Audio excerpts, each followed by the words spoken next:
Calvin Booth got his guy. Dayton's DaRon Holmes is a Denver Nugget. We're going to be breaking it down, all of the takeaways, and explaining why the future is bright in Denver. We'll see you on the other side.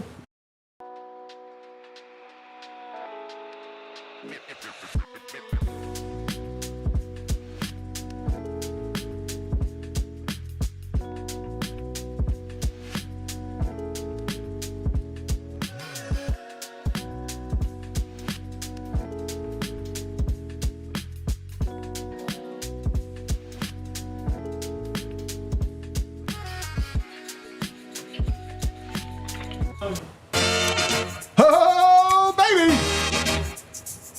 Turn it up! The least mystery of all drafts of all time. You know, we knew it. We just knew it. What is, everybody? Welcome to the DNVR show. Let's go!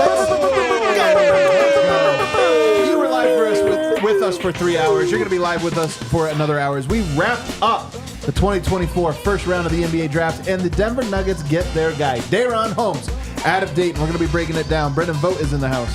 Man, who thought they could have an exciting and fun outcome picking at 28? All they had to do was trade up to 22. What So a treat, true, man. What a treat. It's like there was mystery and not mystery all at the same time. Over here, Harrison Wind. We talked about in the lead up to this draft how Calvin Booth could come out of it and improve his standing among the fan base. He did just that. He got his guy. He got the guy that Nuggets Nation wanted. And, I mean, it's a great ending to a long night. He did get his guy. Rounding out the show, Superstar Dev. I'm not a guy that's like really big or good with surprises. So it was great to not be surprised tonight. Knew who we were going to get, went out and got him. Love it. Dev's like, I typically prepare for one scenario at best. I mean, if you just skimmed the draft and did the bare minimum of draft prep, Yeah. you would have been great for this show. Hypothetically. I wouldn't do something like that. Who would? Well, let's break it down. This is the guy, DaRon Holmes, 6'10". I think he actually measured it, 6... What was it at the combine? I mean, with shoes or without shoes? With what are we talking? 6'9" with shoes. Player out of Dayton, 3-year player out of Dayton. Really good guy. You see it up on the board. A lob threat. High motor, high upside. I would add good IQ, good feel for the game, team player. And honestly, versatile. I would say defensive versatility, or at least upside of defensive versatility. Really interesting player. What can you tell us about him, Wind? Well, DaRon Holmes, I mean, he's the guy that has been mocked to Denver the most throughout this entire pre-draft process. There were some rumors out there that the Nuggets had promised him at 28 overall. And, you know, the closer we got to the draft, it was becoming pretty obvious, even though he was still mocked a little bit at 28 to the Nuggets, that he was likely not going to be there when the Nuggets were on the clock at 28. So what do the Nuggets do? They go up and get him. And what stands out to me the most about DaRon Holmes is his offense. He is a very skilled and polished big man. He can score out of the post. He's got a lot of moves in his arsenal there. He can shoot the three. Shot 37% from three last year. I like his stroke. I think his shot looks good. I think he's going to be a good shooter and be able to stretch the floor at the next level. And in between, you know, he looks pretty natural and fluid in pick and rolls. He looks pretty natural and fluid in pick and pops. He's ready to go, I think. He's a finished product, you know, as a 21-year-old, Right. which is somewhat rare this day and age. I don't know if I'd say finished product, though, because I actually like the upside. I mean, it almost sounds like to me, I think that he has a lot of headroom on top of being a guy that has a solid foundation already. Yeah, what I mean by finished product is just like he's ready to contribute now in the NBA. He's NBA ready, and he fits the mold of what Calvin Booth has looked for in these last couple drafts. Experience, and, you know, they're not going to need a lot of seasoning with him, I don't think. So it's a great pick. It's the pick we thought they would target all along. And, I mean, you look at his skill set offensively and how he fits into the Nuggets second unit that needed a big man, and it's a home run pick. Dev, what do you think? I mean, with the way that Harrison just set the table, it really does sound perfect. He used the word polished. He used the word ready right now.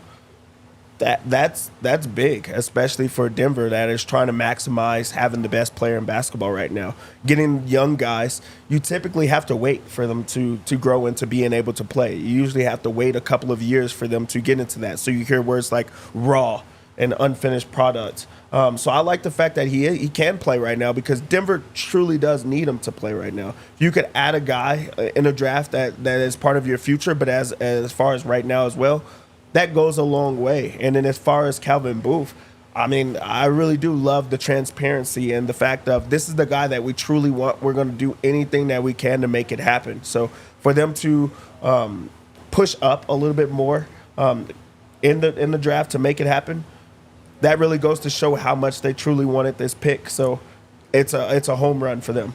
Holmes run. A Holmes run. We'll Give us probably be hearing that a lot. What are your initial thoughts? So as you ruminate on this? Sure. So when you talk about polish, you think of the right away potential impact at backup center where Denver has seemed comfortable going smaller. So if you're looking at his measurements and thinking, well, that doesn't quite look like a center, consider that they've tried Vlaco and Zeke, etc. So right now, as far as adding a young guy, which a lot of people are resistant to, well, if you look at him as a backup center, there's room for him to play right away in theory. Down the line, you mentioned upside. Now, upside is unappealing to me for a Jokic backup, except down the line is Holmes the Jokic backup. Right. Right away, he could be. Perhaps down the line, this is a power forward in the pipeline. A guy that could maybe play next to Jokic if he develops and that upside pans out. You see defensive versatility. You see three-point shooting. So in the here and now, I think you've got a potential backup center option. And again, let's be honest, low bar to clear there. Down the line, maybe you could look at this guy as a power forward, and that's where the upside, that's where the play next to Jokic kind of stuff comes into play. It's very, very easy to describe these guys off their strengths only when you're excited about the pick. We got to see how it pans out. But you can see the immediate fit, you can see the down-the-line thinking, and I think that's a really good outcome coming out of this draft. I think he's a Denver guy. This is one of the things that excites me about him. I think he fits the culture. And what do I mean by the culture here? I think he's an unselfish player. A lot of guys coming in, it's like, oh, they got to prove themselves. Where am I going to be? I've been working on my three. Have you guys seen? I've got this new post hook or whatever. He's a guy that I think his skills are team skills by and large, and that's part of what excites me, but also two-way player to me. And you talked about, we asked this earlier, are you more excited about the offense or the defense? I understand why it would be offense because there's a real lot of offense there. I'm excited about his defense too, though. Yep. And for me, it's almost 50-50. I'm excited about both aspects of him. I think he's going to fit in. I think he does some things. Defensively, he blocks shots. He's an athlete. He did block shots. Will he block them at the NBA level? We mentioned his size. He's not the biggest guy. But like Peyton Watson, I think that Denver needs athletes, guys that cover space, cover ground. He's another one of those guys doing it from a different position and doing it differently than Peyton Watson. But Denver lacked that. I just thought it was so clear watching the playoffs. And some of this was that they're athletes. Aaron Gordon was worn down. Jamal Murray can be an athlete at times, was worn down. Peyton wasn't even playing. So some of this was artificially depressed. But nonetheless, you watch the playoffs and you go, Dallas had a lot of really athletic guys. Boston has some really athletic guys. Denver and Minnesota had a lot of really athletic guys. I think Denver had a lack of that. They got one, and specifically a guy with functional athleticism in ways that they needed. Yeah. And, to that, he's a two-way player. Yeah. I spoke about his offense. I'm really excited about that. But like you just said, his defense, it's not like it's a minus, It's not like he's a bad defender and he's a one-way player. He's a two-way guy, just a really solid all-around player. And another thing I love about his skill set is that the Nuggets really haven't had a guy like him in the last few years. And I'm talking about like a really skilled and versatile backup big man. You can go back to DeMarcus Cousins. That was kind of a one-off scenario. I don't know if you can really count him. But other than that, their big men have been pretty one-dimensional behind Jokic, behind whoever's playing that power forward. Yeah. The last couple years. And so I'm just excited for a lot of skill and some more pop from that spot on the depth chart. I like that you're not getting a blank canvas, but you're getting an offensive, talented player that you get to add those pieces to. So you're going behind Nikola Jokic. You get to learn the passing and the vision and just trying to see and run plays through him. But also you see a guy that can step out and shoot the three, gets to break guys down off the dribble and then finish it around the rim. And then also he gets to be a versatile guy. It's not only behind Nikola Jokic. He gets to play behind Aaron Gordon. He's going to stop and pop as a power forward as well. And that's probably what fits him most when it comes to the size. I mean, he measured at like 6'8", 6'9", without shoes. So that's a power forward in this league that can play other, positions as well. So the versatility offensively and defensively, like I think that makes his ceiling that much higher. Yeah. One other thing I've really liked is he's described as a good screener. And I mentioned it on the live show. It's an unselfish thing. This is what I mean. He does that stuff. And one of the very specific kind of niche skill sets that, I mean, Denver could use it, man. The Zeke screens did nothing when they even connected. So a guy that can screen, potentially roll, potentially pop out. Again, we use the word potential a lot for a late first rounder. We are talking about high-end outcomes, but you talk yourself into the fit, into Right. what's possible. And I think there is a chance he can provide something they haven't had. Like, for example, a guy who sets a worthwhile screen for whoever the point guard is with that second unit. I'm really excited. And then, look, the thing about how he can maybe play multiple positions is important. Because if you believe in upside, what's the point of it playing behind Jokic? But there might be room for him to kind of transition positions as his career goes along. Maybe he's a Gordon option or replacement in the future. For now, I think you look at him as a guy you can be more hopeful than Zeke Naji, for example. Cal had interesting things to say about him in his media availability. One of the things he said, and I love it, I've always said Cal has such an interesting perspective. I really enjoy talking hoops with him. One of the things he says as a skill, he catches the ball in tight spaces really well. That sounds like a welcome relief.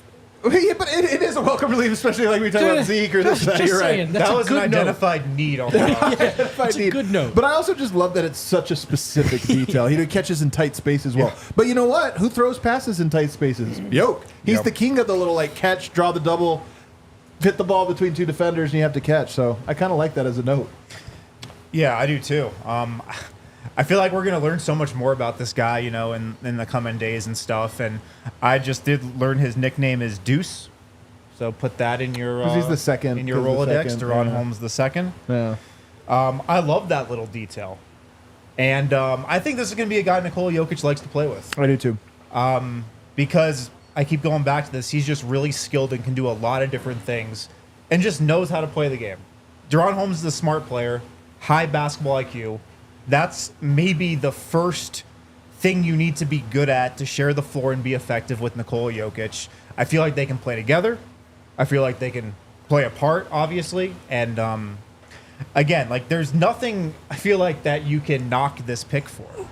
At least I haven't heard it yet. Yeah, I think that he answers the call. And, I mean, I know that we keep alluding to, his fit next to Nikola Jokic, his fit next to Aaron Gordon and things like that. But also, I think that's what separates him from other guys that are not NBA ready or just ready right now is what does this fit with that second unit? Can he run the second unit and be a guy that they go through where you're not, relying on Jamal Murray the entire time? But what does that look like? If he's a good, pick and pop type of guy, he's going to be with Jamal Murray as a stagger unit. If Jamal's not out there, you bring in a Pickett, you bring in a Reggie Jackson, you bring in a Strother. You're going to need some offense and quick offense. Now you have another guy that you get to run the offense through that is similar to Nikola Jokic, a big man that you can run it through, that has that continuity, that can space the floor. So I think that he answers the starters and playing alongside those guys as well as the backup unit. So I really think that goes a long way in why you draft a guy like that. Here's another thing about him that I think is a trait that's actually important. The longer you cover the draft, he improves. Yeah. One of the things I've heard about him, again, from some of the Nuggets people is high on him early on. His freshman year was high on him. He shows up in some of the advanced metrics. You like some of the skill, but he's mostly a run and jump guy, run, jump, and dunk. And every year he added a little bit more. Okay, now he's catching on the short roll. He's reading the court a little bit better. He's making a little bit better reads. This last year, the three-point shot comes together for him. And this might sound silly, but there are a lot of players that are run and dunk guys that in year 2 become better run and dunk guys. And then in year 3, they're just dominant run and dunk guys. And you're like, okay, well, he just kind of got better at what he did. The fact that he added pieces to this game to me and built on top of it is like, yeah, that's the type of, when we talk about smart, unselfish, it's like, yeah, that's how you grow as a player. Yeah, and we've also heard that he wanted to be in Denver too. Yeah, And like the Nuggets wanted him. He was clearly their top guy, but he also wanted to be on the Nuggets. And he was asked at the combine last month, the draft combine in Chicago, who he models his game after, who he looks up to in the league. And he mentioned 4 players. 2 of them were Nuggets. Yep. Aaron Gordon and Nikola Jokic. This is definitely where he wanted to be. And it seems like a great match. yeah. On paper, and then you watch the film and, every other detail that rolls in. It was the clear spot for him. So that's the overarching view. Let's take a break. On the other side, we're going to talk about a couple things. The 3-point shot. He shot really well this year. Does he need to be a 3-point shooter to make it in the NBA? How important is that? We're going to talk about the Nuggets telegraphing it. Everybody on earth knew that they were going to take DaRon Holmes. Is that a bad thing? Yeah. Or does it tell you something about something else about it? Could it be a good thing? Later on, we're going to talk about the Summer League roster. Is Michael Malone going to trust him and actually play him? All of that in today's show. And also some interesting quotes from Calvin Booth about KCP. Can't wait to hear him. Shady Rays, guys, it's the summer. You need your Shady Rays for this 90-degree weather that's been hitting Denver all week. Get ready for the season ahead. With quality shades built to last, our friends at Shady Rays, they've got you covered with premium polarized shades that won't break the bank. Shady Rays is an independent sunglass company offering a world-class product. They are rated 5 stars by 300,000 people. Their shades have durable frames, crystal clear optics. They're the perfect choice for all outdoor adventures. If you go to shadyrays.com, just browse their website. So many styles, so many different colors, and it won't break the bank either. Shady Rays. They probably have a style in Nuggets colors or your team's favorite colors as well. So this is just for DNVR listeners. Shady Rays giving out their best deal of the season. ShadyRays.com. Use the code DNVR. Get 35% off polarized sunglasses. 35% off polarized sunglasses with the code DNVR. You can try for yourself the shades rated 5 stars by over 300,000 people. ShadyRays.com. Browse their selection. I'm sure there's going to be something on there that you like. If you're already feeling lucky and or just full sicko mode, like if trading up for a guy at 22 makes you feel different about the Denver Nuggets futures, you can open up the Bet365 app. It is never ordinary over there. They believe every sport should be epic. If you want to bet on those futures, What are DaRon? Can we look up DaRon Holmes Rookie of the Year? I bet it's not up there. What about Summer League first team? Summer League Now first we're team. talking. You know what? Let's get this. Or of course, as the season approaches, more specific futures like the Nuggets. DaRon Win Holmes to total lead the line. Nuggets bench in scoring. The win total line, their chance to win the West, their chance to win the finals, and once the season kicks back up, all types of ways to play and win at Don't see that Bet365. They don't believe in ordinary. They believe every sport should be epic. Right now, it can be. New customers can choose between 2 offers when they open an account at Bet365. Use the code DNVR365 to sign up. Deposit $10. Choose between either. A bet and get offer. You place a bet of $5 or more and get $150 in bonus bets. Or first bet safety net offer. By placing a bet up to $1,000, if your qualifying bet loses, you receive a matched refund in bonus bets. A lot of ways to play and win here. You do have to be 21 or older and physically located in Colorado. Please gamble responsibly. If you or someone you know has a gambling problem and wants help, call or text 1-800-GAMBLER. All right, let's go back now to DaRon Williams. We're going to talk about some of the other stuff here, but first, shot 38.6% from 3 last year, took 83. 4 times more than what he took the previous year, only 19. Clearly a thing he added to his game, and I think it's part of what opened him up and made him, a guy that was so appealing. But how much does it depend? We get this so many times. When we were going through the draft and prep, there were so many players where you looked at it and were like, shot really well from 3 this year, but didn't in his previous 2. Like, he's one of those guys. So how important, Dev, when you look at him, how important do you think it is for him to be a 3-point shooter? I think it's huge, and also like they clearly thought it was huge, and it was something that he worked on his game for. You talked about that being like one of the key components is him getting better.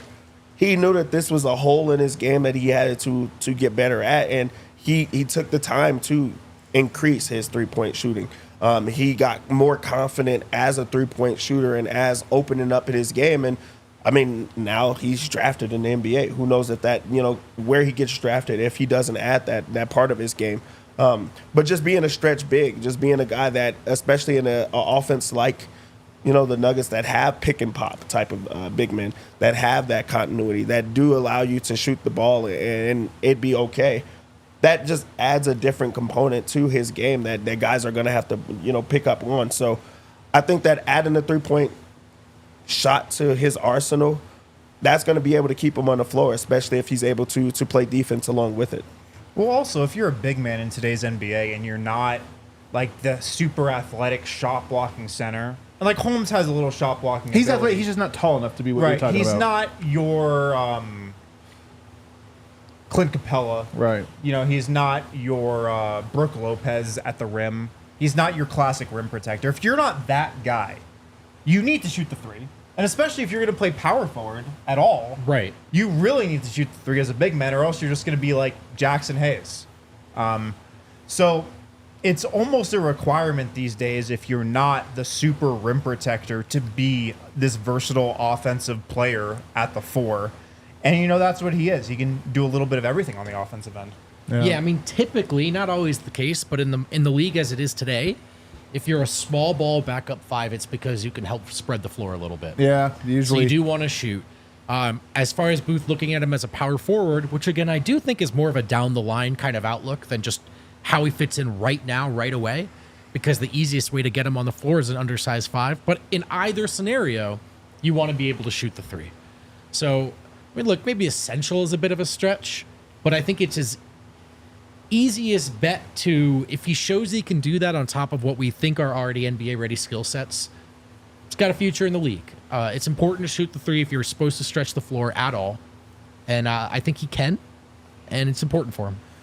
I think it's like Zeke. If Zeke was shooting 40% from 3 with everything else that he did, we'd probably all look at him a little bit different. It'd be like, okay, there's at least a skill set there or what have you. So I think it is pretty important for him. That being said, I like his skill set outside of that as well. I do like the other stuff that he does. And then the question becomes, Calvin Booth, one of the other things he said was, I think he's a power forward. Yeah. Which part of me rolls my eyes because we just went through this with Zeke. He's a power forward. No. He's a center. They both Actually, play he's a him at power center. forward. Yeah. Actually, he's a Did Calvin center. Booth consult with the coach of this team Well, we before might have to ask the press that. conference? But I will agree with him. I mean, we've said this all along. I think he's both, but I would say he's versatile there, and that's why I like him. I actually do think he is going to play alongside Nikola Jokic meaningful minutes, in part because I think Denver has to change up their rotation this year. They can't keep doing what they've been doing. Right. But I think that he has the skill set to do it. So it was probably reason number 1 I was excited about him as a prospect. Yeah. And then Aaron Gordon can play backup 5 if that's what you want. Which would be great. Maybe, yeah. During the regular season, it would be great. I mean, obviously, you want to be careful with that, but Yeah. it does allow for a guy to plug in there. You look at his measurements, he's a tiny bit smaller than Zeke Naji, just for comparison's sake. But I think he might have a longer wingspan, potentially. Than who? Zeke Naji. Oh, I should look this up. Let's It find doesn't out. Just off the cuff, Zeke Naji doesn't seem like he has a huge wingspan. It's so funny how these guys look massive in college. Zeke, too, by the way, in the Yeah. highlights. And he was a great rebounder in college. He gets to the next level, and you're like, did you lose 4 inches? What Right. happened? Right. Shockingly, Zeke Naji, 1.5 inch longer wingspan. Okay, that is shocking. Who would have guessed? But yeah, you can definitely see Holmes playing both positions. I feel like he's a great fit next to Nikola Jokic because he's a smart, high IQ player who's going to know how to play off of him. And also, I feel like Jokic is going to like having, a guy like him that he could kind of just dump the ball into. Yeah. You can't dump the ball into Aaron Gordon like that if Jokic's sharing the floor there. You Yeah. couldn't dump the ball into Zeke Naji or Peyton Watson or whoever was playing, that backup center, backup power forward spot last year. DaRon Holmes, you can run some stuff through. Yeah. You can run stuff through him in the post. You can give him post-ups here and there. You can give him pick and pops. What you were saying about Zeke was interesting because you said, yeah, maybe we'd look at him different if he was shooting and making a lot of threes. Zeke Naji just never really had chances to take threes because I don't think the Nuggets really ever trusted him Yeah, for to sure they take those, and they never wanted to put him in position to take those. I think they'll look at DaRon Holmes and say, we actually want to put him in position to shoot some of those shots that we didn't let Zeke shoot. I am excited to see where DaRon Holmes wants to play. But the fact that Calvin Booth came out and said that he's a 4, I think that goes a long way. Yeah. Unless you're going to play him at the 5. Because, I mean, right now he's saying that that's his position. And we know that Denver has a history of playing guys out of their position. So if DaRon Holmes comes out and says, I'm the 4, I think that that's going to be, like, great. I think that that goes a long way because he's not playing out of position. He's not having to defend out of position. If he says, I could step out and play the 5, that means he's a little bit more comfortable being able to adjust. I really want to see that because right now, you want to play him where he feels comfortable, especially as a early guy. I mean, a young guy. I would not rule out, though.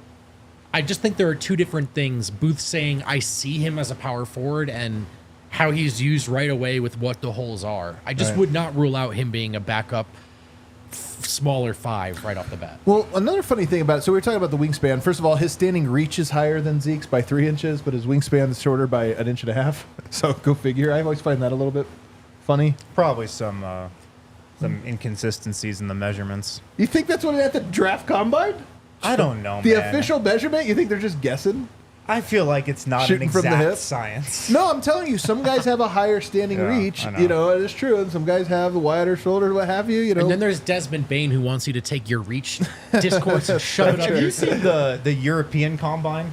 no. They do like a combine that's like the draft combine here, but for all the prospects in Europe. Yeah. I don't believe any of those measurements. Yeah. They have him smoke a cigarette Yeah, the fastest. those look a little sketchy if you see video.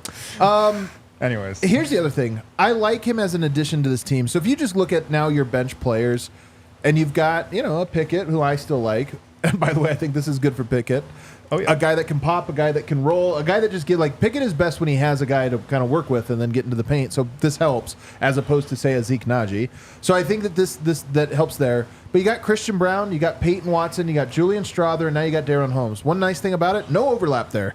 That's 5 guys that all play a different position and in theory could share the court together, although I hope they never do. Other than maybe Summer League. I hope that's not the plan. But nonetheless, it does give you a full stable of replacements in theory. If all these guys can play, including Strother, it gives you a full stable of replacements. And I like that. You have athleticism, you have defense, you have some spacing.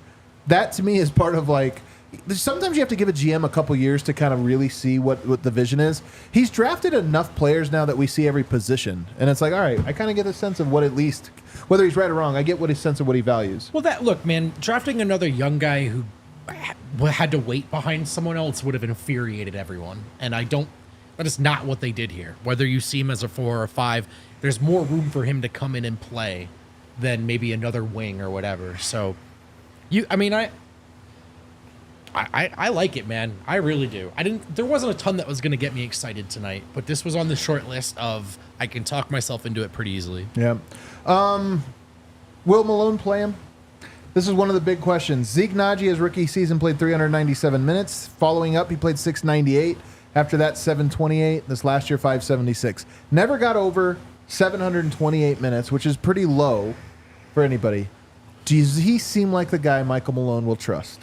I think that it depends on what he buys into. If he wants to play backup center a bit more, I think that buys him a bit, more time. But with a pick like this is for, small ball lineup with the second unit.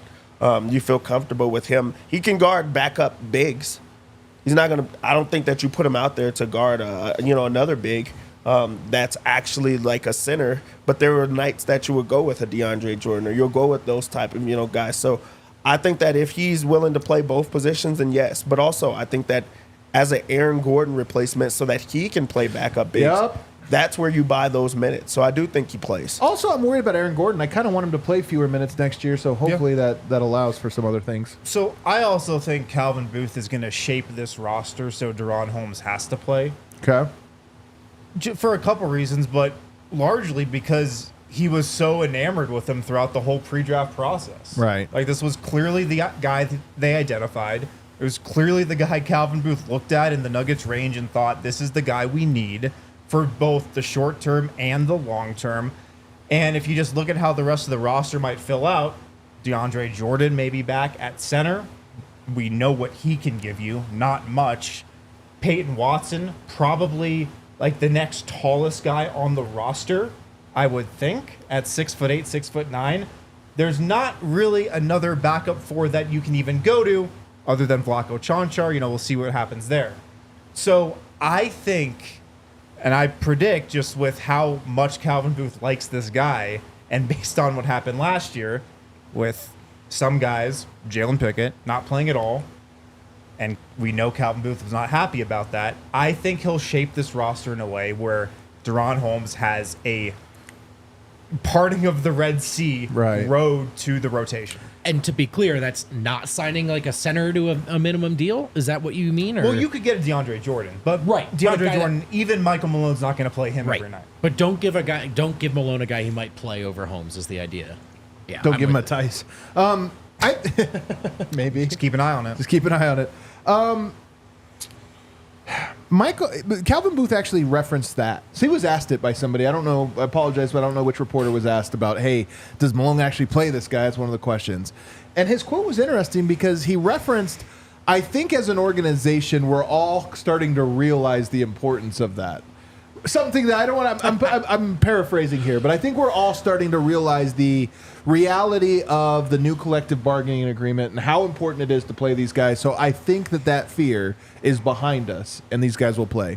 I actually think that's an interesting, that phrasing or how he framed it was actually more interesting than the answer itself. And he can say we all. It's about him understanding that. It's all about Michael Malone. I mean, I'm saying it's about Calvin Booth needs to. We could know that. Other people in the Nuggets org could know that. Oh, right. Calvin Booth, it's just part of the equation. It's part of the politics of being a GM. Is Right. Your vision is inherently incongruent with the head coach's. Right. Or at least prone to being. And so, yeah, I mean, that's... If you're this eager on Holmes and this eager to see him play to the point where you trade up and you told everyone for 2 months at risk of having to pay extra to pay up, then you don't want to put an obstacle between him and what you think he can contribute. So this is, I've used this example 100 times, but like Tim moving on from Torrey Craig. That's what it took to get Malone to play Michael Porter Jr. Right? That's part yeah. of it. So Had to do it. Calvin has to think this way.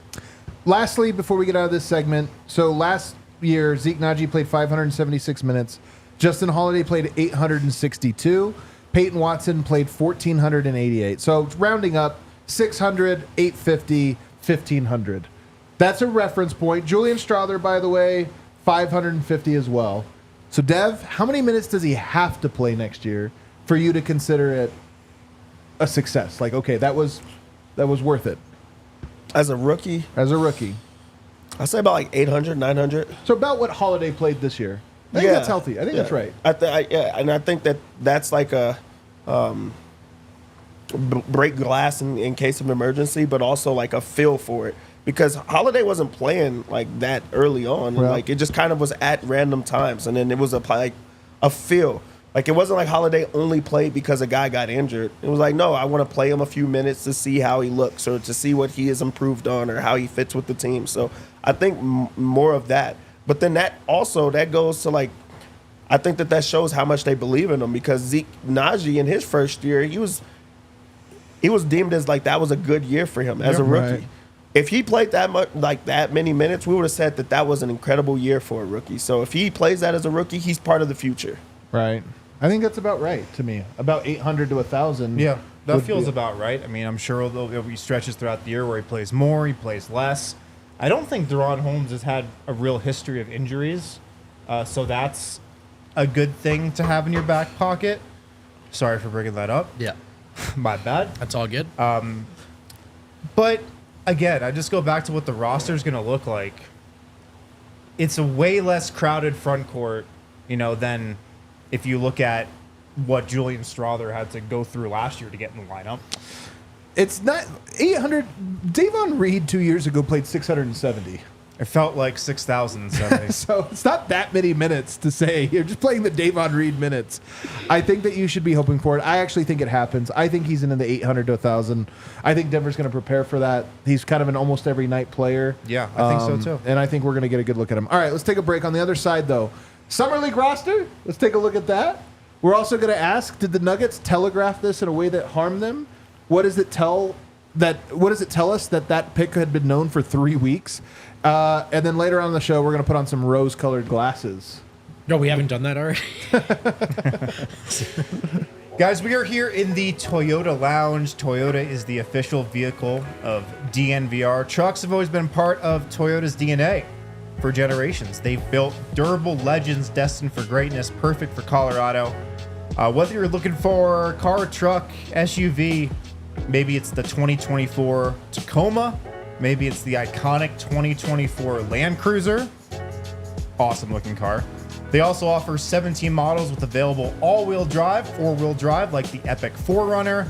They also offer more low and zero emission vehicles combined than any other automaker. 16 different hybrids on the market to choose from, like the Tundra iForce Max Hybrid truck. Of course, SUVs like the RAV4 and Grand Highlander as well. So visit your Front Range Toyota stores at a location near you. AutoNation Toyota, Arapahoe in Centennial, Corwin Toyota in Boulder, Groove Toyota in Littleton, Mountain States Toyota in Denver, Stevenson Toyota East in Aurora, Stevenson Toyota West in Lakewood. Toyota is a proud partner of the Denver Nuggets and the official vehicle of DNVR. You know, on podcasts, we like to ask, are you buying this DaRon Holmes stock? Are you buying it? I'm buying it. I'm buying it. You know, with Vestival, you can actually do that. What if you could buy stock in athletes? Now you finally can. There's a new app called Vestival, a first of its kind investment apps where fans can invest in an athlete's career and get paid a portion of the athlete's income throughout it for doing so. You heard that right. Finally, real athlete stocks, not podcast stocks, real athlete stocks. And they've launched it with a Denver guy, Baron Browning, outside linebacker for the Broncos. He's one of the most explosive and dominant young pass rushers in the league. He's on his rookie contract and is heading for what could be a great extension. If you're interested in investing, now's maybe a good time. Baron's IPO is live right now and shares are available to purchase, but they are limited. So go and download the Vestival app now and invest. Alrighty, back here, segment 3, DNVR Nuggets Podcast. If you missed our live stream, definitely tune in. We'll timestamp it so that you have when the pick happens or when the trade happens. But also, there's a nice little intro in there we do every year that I think you might enjoy. So good. So good this year. Let's talk real quickly about the KCP. Actually, before we get to the KCP part of this. This was a pick. The number one pick that people knew going into it was Denver Nuggets had promised DaRon Holmes. Calvin Booth denied that. So part of you goes, Calvin Booth, had the conversation with Kevin O'Connor early on, and then it gets published, and then was an on-record offer letter, and there was a thing of, all right, Cal let one slip. It felt like that. Cal let one slip publicly to somebody, and the story got out. Then this one comes out, and it's like 3 weeks before the draft, and there's one pick everybody knows, and it's Denver's. But there's a flip side to this. Calvin Booth clearly believes in what he believes and doesn't waver. Double-edged sword, because the other side of that sword is the stubbornness. Maybe you're just you only think this or that. But one part of it is he has a vision, and he believes in it very strongly. And he knew 3 weeks ago this is who he wanted to do, knew exactly where he had to trade up, get to 22 to get him. Got him. So which way do you... Actually, I'm going to start over here. Which way do you look at this? I mean, I think it probably objectively hurt them in the form of an additional second-round pick or two. But that, from this perspective, I'm not worried about Denver's future seconds. I'm not in the front office. From this perspective, the easy way to look at it is that they had a ton of conviction in this pick. Maybe Holmes makes it to 28. Probably not. Other guys we could draft. They were not interested in that path. They told everyone and their mother they were taking a guy they took. So, look, did it maybe make it easier for Phoenix to hey, we're going to take this guy. We're going to take this guy. Yeah, sure. But to me, it instills some confidence in the pick, or at least that it wasn't a backup plan. It wasn't a backup plan. Calvin Booth and company wanted this guy to the point that they were willing to move up. And to me, there's something, I think, validating about that, or encouraging is the word I'm looking for. In some ways, you could say this is the opposite of the Tyler Lydon pick, where they were like, we can do it. We can thread the needle. It's going to happen. Oh, crap, we waited too long. Yes. Cal was like, I'm not going to let that happen. We're moving up. I know we'll get him at 22. Yeah, for sure. And I had heard that the Knicks were very interested in Holmes. They had 2 picks right before the Nuggets. Yeah. And they might be losing Isaiah Hartenstein in free agency, so they definitely need a big man. I heard the Bucks too at 23. The Bucks, and then there was also some chatter that the Timberwolves and Tim Conley might have taken a chance on DaRon Holmes. That chatter comes from one Calvin Booth. But by the way, when we say that heard the Knicks and heard the Bucks, not from a Nugget source, like from a draft source. So that's not like the Nuggets trying to cover themselves or something. That was outside Denver. Right. But I love that he traded up to go get his guy. I love that he was aggressive, and I love that he knew who he wanted, and he just went and got him. I feel like that's kind of what you have to do, especially in a draft like this. That's a weak draft. That's a bad draft. It was kind of mystifying throughout the whole pre-draft process that Holmes kept getting mocked to Denver, because I didn't think there was any way a guy as good as him and as skilled and as polished would last until 28. I guess now we know it was more of a mock just because that's who Denver was going to get one way or another probably.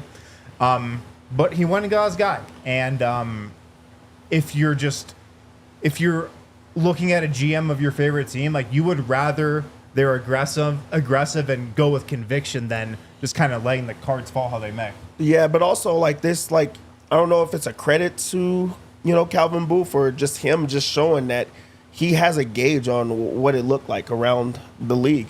Yeah, Because that's true too. it got mocked like multiple times, and it also was weeks ago where it's like, hey, I know that I'm going to get him, so I can throw it out there, and I dare you guys to go get him. We knew that he wasn't a top 20 pick. He was never mocked like around there, so he kind of had an understanding of the Suns kind of are going to give us what. So maybe he had that conversation with them 3 weeks ago as well, as, hey, I can help you guys out. You guys can help me out. Scratch my back, I'll scratch yours. And also, this is Calvin Booth's MO. He goes after what he wants. Right. This is not the first time. We saw Peyton Watson. No one thought that he was going to go where he went. He went up and got him. No one thought Hunter Tyson was, right there. He went up and got him because he's like, I know what I want. I'm going to just make that happen, and we'll figure the rest out. So, you got to give him kudos. If he goes out of his way to say that this is a guy that I want, he's going to go all in for him. And, right now we can't say anything, but like, if it works out, good for him, and that's the type of GM that you want. If not, then you can start having those questions. I think, though, that it probably is fair to say, though, that a couple things have gotten out, under the Cal regime so far that maybe don't typically get out. And one of those today, by the way, some of this is like, there's a lot of skills you need to be a good GM, and no GM has all of them. There's guys that are really good at intel. There's guys that are really good at scouting. There's guys that are really good at relationships, what have you. No GM has all of them. I think that the KCP part informs one of Cal's just modus operandi, and that is he's pretty direct in what he says and doesn't disguise a lot. So KCP obviously is a guy, the one starter who's now up, unrestricted free agent. Cal had some interesting things to say about him as well. Yeah, he pretty much said that he's gone. I mean, when you say pretty much says, we can go through the quote, but he pretty much said that Christian Brown's going to start and KCP's not coming back next year. I mean, am I wrong? What he said was that, if you look at the historically good teams prepare themselves to sort of lose fourth and fifth starters, and feel like they have plug and play guys, and he referenced Christian Brown. And by the way, he's kind of right about this. It doesn't mean the circumstance that we're talking about right now is the right way, but he is right that this happens all the time with including teams that have repeated and three-peated. There's been guys that are different in between those. I would definitely have preferred to hear no, we really think he's coming back. We're not worried about it, even if it's just lip service. I would have preferred to hear it, because I do think the KCP conversation is kind of interesting, because there are some detractors who are going to rightfully point out, how good was he really in the postseason this past year? Who? KCP? Not great, but yeah, tough matchups. But tough. I strongly agree. The other side of this is tough matchups, does some things, checks some boxes that no one else on this roster does. And to me, I just don't see any world in which he moves on and the Nuggets are better in the next year. So I'm not going to rule it out. I also know Calvin is a guy who is very prepared for backup plans, right? So part of this is just the due diligence on, if he leaves, we're not going to panic. We know what we would do. Not the most encouraging quote of all time, though. Do you agree? Is this pretty discouraging to you, Dev? No. Not so much. I really do. I think that when it comes to Casey, he can't make that decision for him, and also he's showing us the other side of the curtain of, we've had conversations, but if it doesn't work out, he's preparing everybody to let's move on. And you have a guy and you need to back your guy, Christian Brown. So I think that is basically insurance for if it goes either way. Yeah. Because if it works out, then everybody's going to be happy. It was great. If it doesn't work out, what are you going to say? The sky's falling? He can't be in that. He's the GM of the Nuggets, so he has to prepare everybody for like things are okay. We have a plan for if this doesn't work out. So I think that's smart. You talked about Hunter versus Hunted. You don't love it? Oh, God. We have a new one. Plug and play. Was brought up both with DaRon Holmes and how he could be plug and play on this team, but also it was brought up about trading KCP. We got guys that can plug and play in the spots. I would say Booth believes that every guy he's drafted can play next to Jokic and everything will be fine. That Is he wrong? I mean, maybe. Maybe not. Maybe don't not, know. though. Maybe not. Maybe, but maybe not. I will say I am also. Here's the tough part about the NBA. I mean, there's a million tough things, but do the Nuggets need KCP next year? I think yes. Yeah. I think there's no question. Yes. Could you make a case that they don't need him 2 years from now? You could make that case. 3 years from now, probably can make that case. Unfortunately, that's not how it works. Not how it works. He's got to make a decision and go with it. And if you needed him this year and didn't get him, 2 years from now it might not happen. Yeah, and like Jokic everything else is like up. Jokic is 28? 29. 29? To be 29 seasons. Yeah, the next 2 years are kind of the most important ones. Yeah. So for everything I just said about how you could make an argument that KCP is not worth whatever he'll get, Denver's not going to get better if he walks away. I think they could get better. Maybe not better, but I think it could be good for them in one way. And it's going to force them to play a little differently. Yeah. It's going to force them to shift around some things on the offensive end of the floor. Right. It's going to force them, I think, to move more towards rotations and substitution patterns that most teams deploy. Because if they did run it back, I really think it'd just be probably more the same next year. And again, that's a great thing. You blew a 20-point lead in Game 7 of the second round. Like, you were there. But I do think with Christian Brown starting, it's going to force the Nuggets and Michael Malone to rethink some things. So, are they worse without KCP? Of course. Of course they're worse. Can they still win a championship? Yes. Absolutely, they can still win a championship with Christian Brown starting at the 2 guard. Booth is owning it too. Like part of this quote, part of what it is like there is a part of this that could be just the reality of the situation. We go into the second apron. We can only all this stuff, right? But there's another part of this that the quote comes off as sort of a this is what happens. We can do this, and that ties Booth to this. Like if KCP's not back, this no longer is a like Bruce last year, which was more literal. There's nothing Denver could do about it. To more Booth, this is what he believed that this would not come back to haunt him, and if it does, then it's a thing that he kind of owns as well. I think. And here's something else. I think Calvin Booth and the Nuggets saw this happening this time last year. I think they expected KCP to leave, when they were doing their post-draft press conference last year. And that's why they drafted 3 NBA-ready guys. Right. And that's why I think in his mind, the idea was to play those guys and bolster the bench and get Christian Brown up to speed to potentially step in this year. So I think this was kind of a multi-year plan on his part.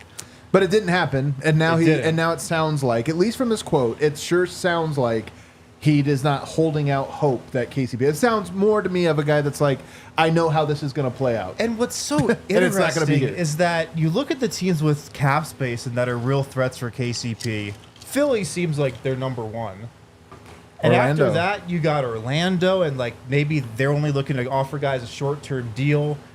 It's almost like they're viewing the second apron as like, we're just not going to go there. And it's not worth it to go there. Like, we can pay him. The Nuggets can match. They can pay KCP whatever they want. They can exceed any offer that he gets. But it's almost like they're saying it's not worth it to do that for KCP. But that That's how I'm reading it. But that I kind of hate. And it's not in a vacuum, yes. Like, KCP is going to get overpaid here one way or another. Yeah. But I don't, like, Denver's starting 5, I think, would be worse immediately. Yeah. And I think you made strong points about what it could open up. You know one that's similar to this is Jeremy Grant. And the Jeremy Grant thing happened, and there was we did everything we could. Like, this was that was the whether it was true or not, there was the message of, like, this is not what we wanted, but unfortunately it's what Jeremy wanted, and it was on him. This almost is like, yeah, it's what we want. It almost feels a little bit more. Yeah. But also, the quote is coming from the GM. It's not coming from Kroenke. Like, if Kroenke said it, then that goes. It's him opening in his pocket. It's him having that conversation. So I think that until he says it, you kind of have to go with it. Like, yeah, Calvin Booth can go on and say, like, I've had conversations, and maybe that is what Kroenke is saying is like, yeah, we're not going there. But, I mean, I do think that they're on the side of maybe he's not coming back, so let's prepare for what that looks like. Right. All right, this was a little bit of a downer segment, but rightfully so. Let's take a break. On the other side, we're going to put on some rose-colored glasses, talk about why the future might be bright for the Nuggets, and including their summer league team just got a lot more interesting. That's one silver lining. Rose-colored glasses or booze-colored glasses? Booze-colored glasses. Hey, Yeah. no, man, I like summer league to be entertaining.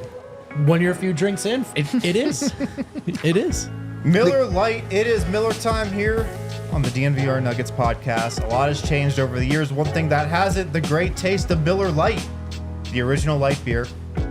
And to this day, still the best light beer. A lot of light beers out there to choose from. A lot of them don't taste like beer. Miller Lite has more of the taste you want, less of the stuff that you don't. They keep it simple. Undebatable quality, great taste, only 96 calories. It's the beer that strips away everything you don't need and holds on to what matters most. A light beer that tastes like beer, less filling, only 96 calories. The original light beer since 1975. Perfect for any occasion. If you're watching a Nuggets game, if you're watching a Nuggets podcast, it's a great beer to sip on. Times change, but you can always enjoy the great taste of Miller Lite. Tastes like Miller time. To get Miller Lite delivered right to your door, visit MillerLite.com/DNVR. Or you can find it pretty much anywhere that sells beer. Celebrate responsibly. Miller Brewing Company, Milwaukee, Wisconsin. 96 calories per 12 ounces. And if you want, you can take some and just lob them up on your roof, or Red Hawk Roofing won't drink them because they're working very responsibly. They might drink them afterwards with you and talk about the Nuggets, because the best roofers in Denver are part of the DNVR team. You hear the noise, you see the logo. If you're familiar with the show, you know we're talking about the homies at Red Hawk Roofing. Quality materials, decades of experience, quick response time, Colorado's best estimators and contractors. Huge DNVR supporters. You might see them here at the bar on game nights. They're fun guys to hang out with. They've got some Nuggets takes of their own. And, supporting your local teams can also mean supporting local businesses like Red Hawk Roofing. If you're looking for a new roof over your home or business, be sure to check out Red Hawk Roofing at redhawkroofing.com or call 720-771-8921 and do tell them that we sent you, because they're our good friends and we want them to stay. There you go. Final segment here, and it is time to introduce a new segment for you guys. It's time to put on some rose-colored glasses and explain why the future is bright in Denver. Presented by Shady Ray. Joke's on you. We debuted this segment in round 2 of the playoffs last year. Ooh. We did that? Yeah. Was it one and done? We didn't bring it back. Dude, why'd you lower the vibes like that? just bro? thought- I Nobody just thought it was remembered right. that. No, Why no, would it's you not. have to say Head that to for? not the debut. shadyrays.com and use code DNVR. Shut up, Bo. We're doing Shady. We're doing rose-colored glasses here. Not negative Nancy. Shadyrays.com. Use code DNVR. You get 35% off polarized sunglasses. They do have some great sunglasses. I own, 12 pairs. Yeah. Why is the future bright for the Nuggets, fellas? Why is the future bright now that they have DaRon Holmes? Dev, start us off. I think the future is bright is because they got a better piece that makes them better without having to give up too much. Like those future seconds, okay, but they filled a hole that they desperately needed to fill. And there's more rotation. Like there's more guys that you could throw in there. There's going to be less wear and tear. And I think that's what ultimately got them in the second round of the playoffs. Just playing guys too long throughout the regular season, throughout the playoff push. And now you add another guy that's NBA ready right now, and they didn't have that from their rookies last year. They didn't have that from their young guys. When Vlatko got hurt, that took away from that. Zeke Naji was not ready. So those are minutes that they anticipated on being able to fill that was not there. Now they have a young guy that I think that they can fill, and then hopefully one of those other guys come along with it. So I just think that insurance, that's why they're better. All right, insurance. Project Dynasty's back on. We're back. Let's go. Hey, that's an air horn.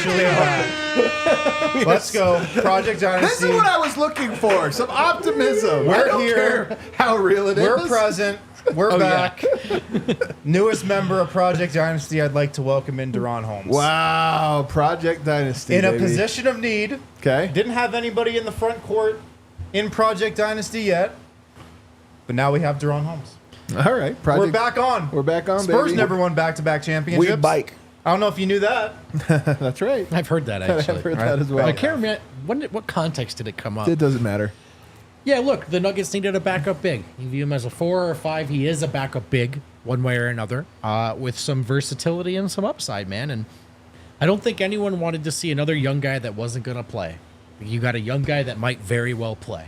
And to me, that feels like a win. And so you go forward with some clear priorities, bring KCP back if possible, upgrade the point guard position. And again, man, when you lose like the Nuggets did, the gap feels so wide. Yeah. The gap is not that wide. They blew a 20-point lead in Game 7. They were that close to being the first team in 6 years to make it back to the Western Conference Finals, any conference finals since winning the finals.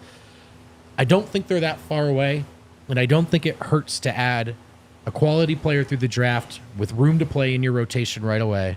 Let's look at this as a win, fellas, because I think, until he plays and either looks good or doesn't, all we can do is guess. Yeah. I'm guessing this was a positive move. I think the future's bright because we needed a palate cleanser, man. I'm telling you, this is the weirdest thing. There have been more brutal Nuggets losses in history. Yeah. Western Conference Finals against the Lakers in 2020. Western Conference Finals against the Lakers in 2009. There have been a number of years that have gone up. Game 82, maybe you could even argue, was tougher. This one lingered longer, I think, than any of them. And one of the things, so the Celtics win, season ends, whatever, and it's like, we're turning a page, flush to the last year it down. DaRon Holmes was the guy the fan base wanted, the guy the Nuggets wanted. You needed a win. Yeah, I just feel like we hadn't had a win in, 2 months, 2.5 months. I feel like Nuggets fan base hadn't had a win. Tonight was a win, albeit a small one because it's the draft, but you got your guy. And I just feel like there's something, like the KCP part of this or whatever, we kind of, again, that like DaRon Holmes, we kind of knew that KCP wasn't coming back. I think that was another thing. We know that? Well, we don't know it. I'm saying hold that. out hope. Well, same with DaRon Holmes. Like, we didn't know it, but we kind of thought, whatever. Knew. So I think that there's something similar there. We needed a win. We got it, and it feels like a reset. And I'm going to give you one more, guys, before we get out of here. I'm kind of excited about the Summer League team. Oh, man. It's that time of year. We do it every year, but this is the our one. worst year. No, this one's a no. lot different. This is different. Here's the difference. They could have gotten a guy. They could have gotten a Cordelli. They could have gotten a guy where we're like, all right, I don't know, Pickens, even Filipowski a little bit. And I'm like, is this fun? DaRon Holmes is gonna be fun, man. He dunks. He rolls to the rim. He's got a shot. He's dynamic. You got a squad. I know it's a small thing, but I'm excited for Summer League again. Let's go, baby. Summer League's going to be incredible. There's a lot of second-year guys that didn't get to play much in their rookie seasons. They're going to be a part of that team. Then you get your guy that you just drafted, who we really get to see if he's ready or not. Like, we could say these things until we see him on a basketball court. Right. So, he's talented and he has that, but he has to show it. And there's going to be other guys that are going to be showing it. So, I'm excited. I'm excited to be at Circa. Yeah, I mean, it's going to be a big summer league for Holmes because, as we've been saying, our expectation, I think the Nuggets' expectation is he's going to play. Yeah. If he looks bad, that's not a great sign. Yeah. If he looks good, it's a great sign. So there's not it's not life or death. There's not that riding on the summer league for Holmes, but I think it's going to be very important for him to look good and get some momentum heading into, a training camp where he's going to have to win a spot. Yeah. I think Summer League will be very exciting for about 6 quarters, Yeah, about right. and then we'll probably tap out. Yeah, that's about right. That's all the time. I we're hope there it's a in good Vegas. 6 I think quarters. I'm I going hope to give it's it a 8. good I'm going to give it 8. 6 I'm gonna give it 8 Around the quarters. time where Jalen Pickett backs down his man for the 15th time, Can't and we're wait. only in the second quarter. Just because we have to podcast without him, I know we're supposed to root for the Nuggets. I hope Jalen Pickett doesn't play well in Whole Vegas. season is in I jeopardy really with hope he these doesn't Sox. play I just well in hope he Vegas. doesn't wear a white uniform. All right, hit that outro music. Let's get to these super chats. That was I can't believe I it. understood that reference.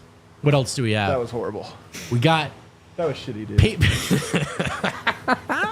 Patriot text. He only works if Malone actually plays him. He doesn't like to play young players in clutch times. Hopefully Malone gets He's with the option program. number 2 on the summer league team. God damn it. Please get us out of here, Kale. I mean, look, Patriot, I think at this point there's not a lot of other options at the position. barring any other signings. Cooper Flag in Utah. Man, it would suck to have all the divisions be good. I guess you know what? Once this era's over, we might as well just die. buckle up for We might as well just die the worst It's not death going to be like there a is. smooth Yeah. transition from Jokic, If man. KCP leaves, I think they're going to get a 2 guard. Yeah. Who's I'm not they? going to say who, but I think they will. Do you have an idea of who you think? Really? Yeah, I think I know. Can we go back to that one really quickly? Because I just didn't actually read it. James Davis, I'm convinced Utah will tank for Cooper Flag. If KCP's gone, we should call about Clarkson. Makes only $14 million and gives Pop off the bench. He's a high commodity, man. Yeah, I think he'll be in demand too. Astray. I hate that this day ended average for us. Vibes were raised to the max with drafting Holmes, then completely sunk with the KCP. It's an quote. accurate description of how the night went. Love the Giant closing us out by saying DaRon Holmes reminds me of Al Al Horford, Horford. baby. He does. You know By what? the way, Cal compared him to it, said the shot. That's what it reminds you of. extremely in because as a Celtics hater, Al Horford hits every fucking shot. Project Dynasty is officially back. Let's go, baby. This bike. We're so back. All right. We've been live for 9 hours straight, guys. We appreciate all the real ones who rode with us. The draft Thank you, night, guys. I will tell you this. We always try to give you the real. We're never trying to sugarcoat this or that. But it is fun as a sports fan. The cynic, the all-time cynic, just everything's terrible, sky's falling. No way to live, man. It's the draft. We don't know how it's going to pan out. I think there's some exciting stuff here. And now, with a little break, we go into tomorrow where we have round 2. More trades probably heating up, more rumors heating up, and then next week free agency. So this was domino number 1. Several more dominoes on the way. Thanks for hanging with us, guys. We'll see you tomorrow.